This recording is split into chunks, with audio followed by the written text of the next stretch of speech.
Welcome to another Monday music lesson with Floyd Music School. In this episode, and many to follow, Jen and her student, Liam, have chosen to share with you Liam's journey into learning the piano. This lesson will allow you, as the audience, to join Liam as he progresses starting at the very beginning. I want to give a special thanks to Liam for allowing us to share his progress with all of you. Our very first song, do you remember we talked about your thumb and your right hand on C, C, D, E, F, G, and your left hand, fifth finger on C, leaves your thumb on G, so both hands are on C. Put your hands up there for me, and we'll talk about what do we call this. If both hands, the bottom note is a C, and the top note is a G, we talk about that this is now C position. Remember we talked about that? So instead of a picture every time, you have it tonight on this page showing you where to put your fingers, but not on every song in this book. We're going to talk about how you're going to be able to find where to put your hands without a diagram or a picture to show you. And that's pretty cool. That's advancing right along.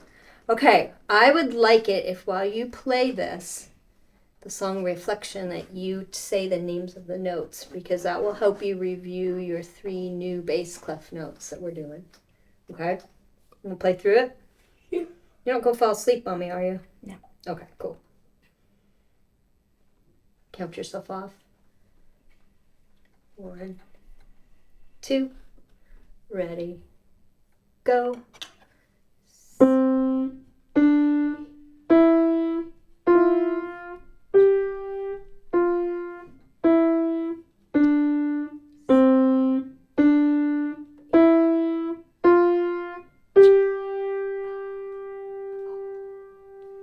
Hand.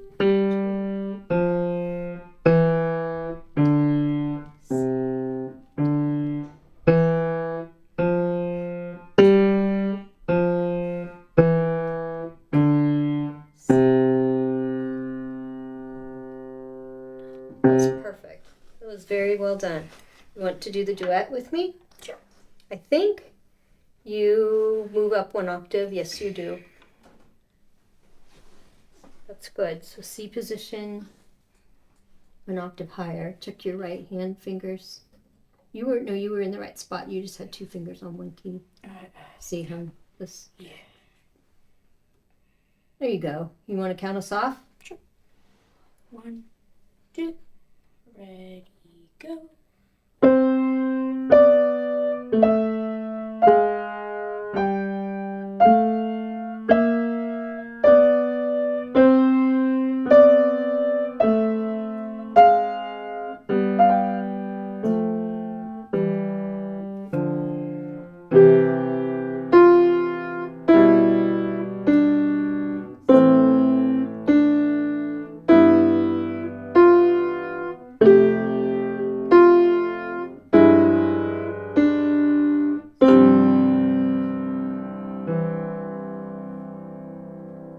Lovely. Very well done. We're going to go ahead and turn the page. We are going to learn a song that was written by Mr. Ludwig van Beethoven. You've heard of Beethoven before, probably. Somewhere along the way. Do you know the song da-da-da-da, da-da-da-da? That's one of his. Oh. In fact, that is Symphony from Symphony Number 5. And this song, Ode To Joy, is from Symphony, I'm just going to write it on here, Symphony Number 9. And I'm really excited about this pencil. Ticonderoga makes blue pencils. I had no idea. Somebody brought this to me today. They're my favorite pencils. Now you can get them in blue. Oh, I probably wasn't supposed to give an ad for merchandise. Oh well. Pencils. We need pencils with good erasers, right? Yeah. Okay. So, Ode to Joy, Mr. Beethoven's song. The melody is used a lot because it's a really pleasant, happy melody. And you've heard it probably before, whether you knew it was Beethoven or not. We talked about no diagram, no picture showing you where to put your fingers. So what do we do? How do we find out where we put our fingers if it doesn't show us in a picture? Do you remember what we do? Can I help you? Name of the first note for your right hand. Will I always do that? Show a number on the first one? Right. Not always, but most of the time. So, but you don't want to worry about the number yet. I want you to tell me the name of the note and then the finger number. E. E. And it says finger 3 on E. That's it. So you know that this hand has a C, D, E, F, G. Now let's go to the first note for your left hand. What's the name of that note? E. E. Finger 3. Well, that sounds familiar. So that means your bottom finger is on C. So you have your hands in C position. C position. That's pretty easy. So then the next time you sit down to play this, you don't have to go through finding out the name of the note and where to put your finger, because we can write down here C position. And you know that means C, D, E, F, G, C, D, E, F, G, and you're ready to go. You also need to remember to start off that this is a little different. We're not starting on C, we're starting on E. So we want to be really careful that we're starting on the right note so we can follow the rest of the notes as we go. Now, show me your good hand position. That looks much better. You've got nice straight arms that are bent like a capital L for Liam. You've got your feet flat on the floor holding yourself up. Your hands are nicely curved so you can use the tips of your fingers to play. That's where all of your strength comes from when we're playing the piano. If we had flat fingers, these are not as strong as neatly curved fingers. And that's looking really good. And then you want to count yourself off so that you start at kind of a medium, slow pace, right? Kind of like, how about 1, 2, ready, go.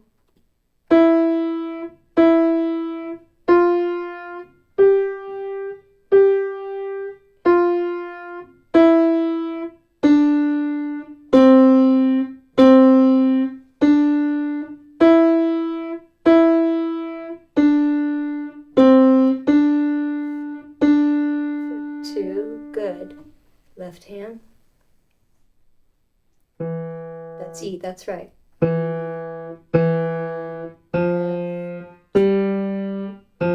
So G, F, C,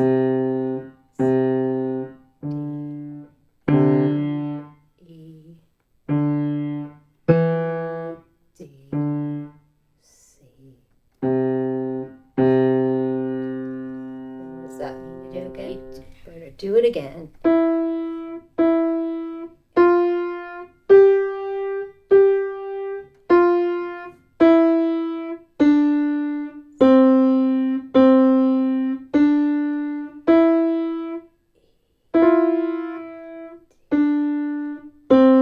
Stay on D. That's it.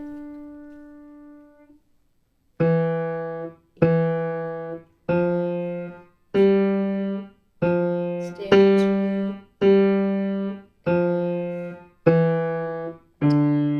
C. E. Goes back to D. D. C. How many notes or beats does that note get? Yeah, we have to hold that for 2. C for 2. That's right. All right. How did you know that you needed to play it loudly like that? Forte. That little squiggly F at the beginning means to play loudly, and it didn't change anywhere, did it? It's just loud through the whole song. Let's do it again. Did you hear how I was kind of whispering the names of the notes while you played? Do you think you could do that with me? We could say the note names while you play. Maybe. Especially down here. For me. Let's try it. You can whisper it if you want to. Okay? And count yourself off again. You know all of these. The only ones that would be difficult would be maybe the new ones that are this C and this D and this E and the D and the C, right? This E We already know that because that's marked there. And that one I keep getting stuck on. The G with your Yeah. thumb. Because I keep wanting to do this. Oh, come back down, but there's two of them. That's right. Same with this one here. It's D, D. We don't want to go down to C because going down to C sort of makes it seem like it's the end of the song. See how we do that at the end of the song? We go back to C. We don't want to do that here because it's the middle of the song. We want it to feel like it needs to keep rolling along. Right? Yeah, That would make it sound like it was over. It's not over yet. All right, check your hands and your feet. That sounds funny, huh? Check your feet for the piano playing. And then count yourself off. 1, 2.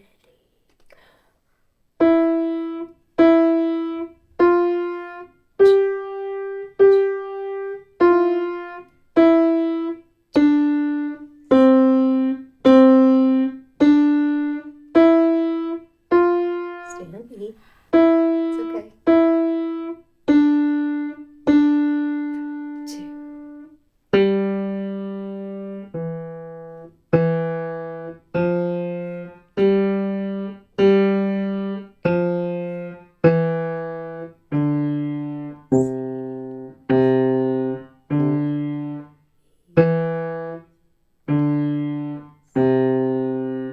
Repeat. Nice job, man.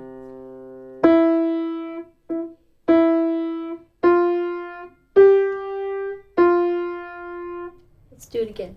Ready, go.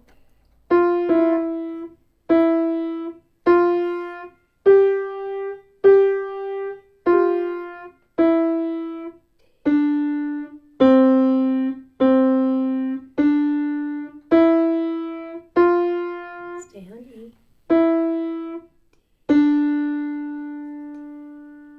Keep looking up here. E. G. G.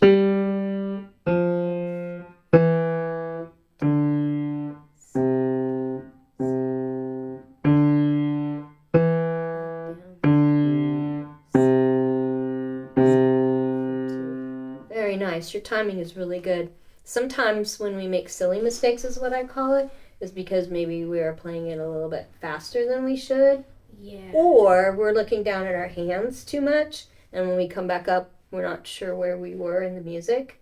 So be sure neither one of those things is what's going on, and sometimes we just need to practice it a little bit, and that's okay too, right? Not a big deal. I think that we should talk about the relationship of the pattern of the notes because it's really important to read the music, but it's also important to see the pattern. So the first note repeats itself, and then are there any skips or is everything all steps? All steps. It's all stepping up, stepping down, stepping up, same note, right? Yeah. What about in the left hand at the bottom part of the song? Stepping up. It's stepping up, stepping down. Stepping up. Same. That's right. So it isn't, there's nothing super complicated in here. Pretty simple. And I would like to ask you if you would take turns, switch places with me, and you point and let me play it so you can hear it. 1, 2, ready, go.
you can follow the music very nicely with your eyes and never even once look down at the piano.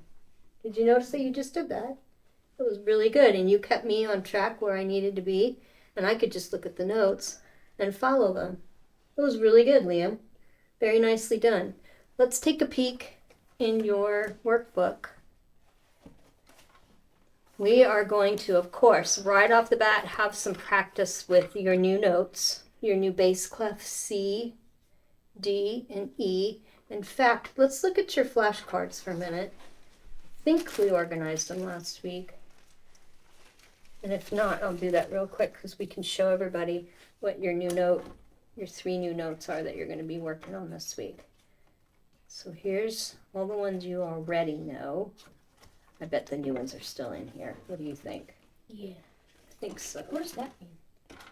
Retardando? Uh-huh. Retardando is the long word for retard, which means to gradually slow down. Because sometimes in the music we want to bring a song kind of to a close or have a place where it's slowing down before it ends. So you'll often see that word in your music. Okay, so here's what I have. New bass clef C. Right here. It's the octave below middle C. That's about right, because middle C would be up here. From here to there is 8 notes. All right, C to low C, bass clef C, and then we have bass clef D, and that's right on the middle line of the bass clef. And then the third note you're learning this week is E. There's 3 ways you can remember that. First, you can just memorize it, that it's in this space. You can also see that it's right below the note F, which was the very first note you ever learned. So they're very close to each other. You know what the third way is? What? We can, in the bass clef, do a funny little thing with some words to help us remember the space notes. Do you remember when I say the space notes, what I'm talking about? Yeah. The ones that aren't the lines, right? I can say this funny saying, all cows, have you heard this?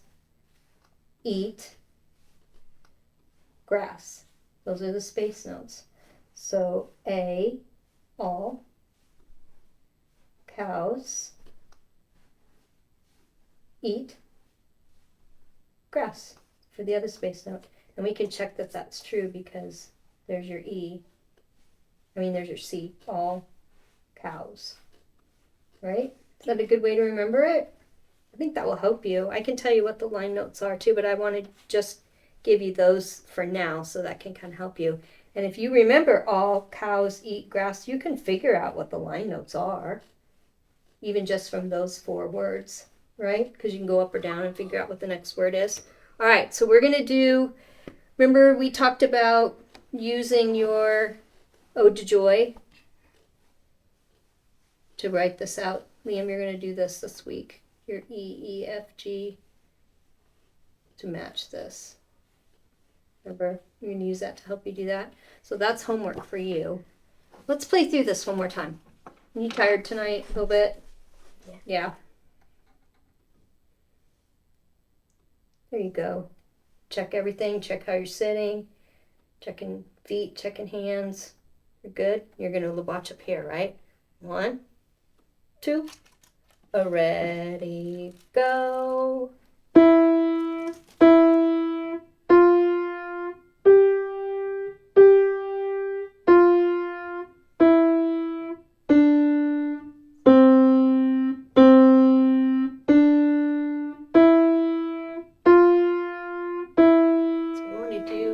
I'm going to circle this one too.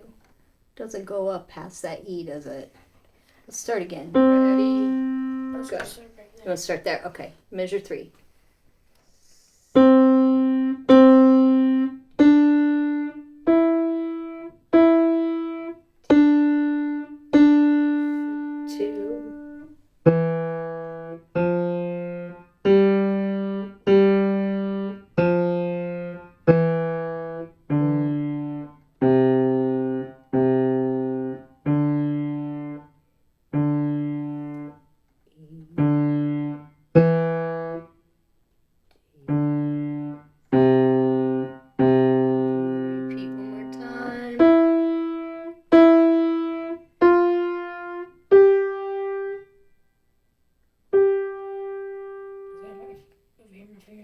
wrong spot. Oh, that's okay. Start your right hand again. Ready, go.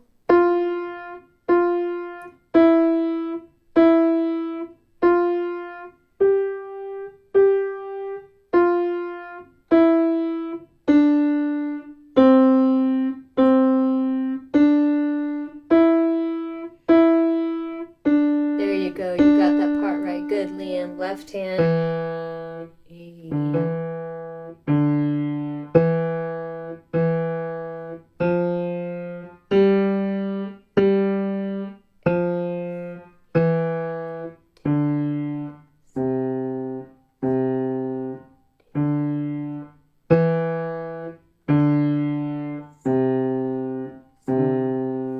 Two.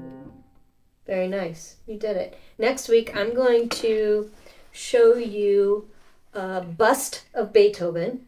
It's a funny word. It just means from like the shoulders up. I have something to show you what he looked like, or what approximately what he looked like. And I will also, we'll play some sort of a recording of Ode to Joy so you can hear what it sounds like with the orchestra playing it, because it was originally written for a symphony, and a symphony is many instruments, not just the piano.